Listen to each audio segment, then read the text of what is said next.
Мына бүгін 23 март Ош шаарында көрктөндүрүү ишканасы тарабынан 6000 дана тюльпан эгүү быйылкы жазга пландалган.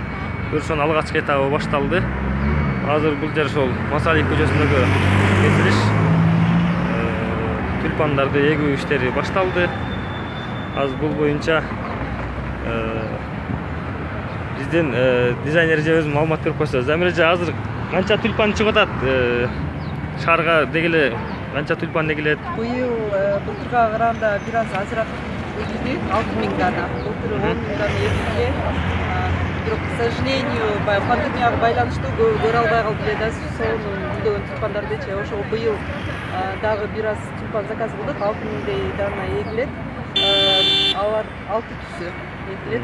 Бул жака азыр 5 киши жетет экен. Ошого баарын эгебиз баштадык. Рахмат. Мына быйыл ошо 6000 дана тюльпан эгилет. Учурда ушул Борбордук көчөдөн башталып атат. Бул жерге ар түстөгү тюльпандар эгилет.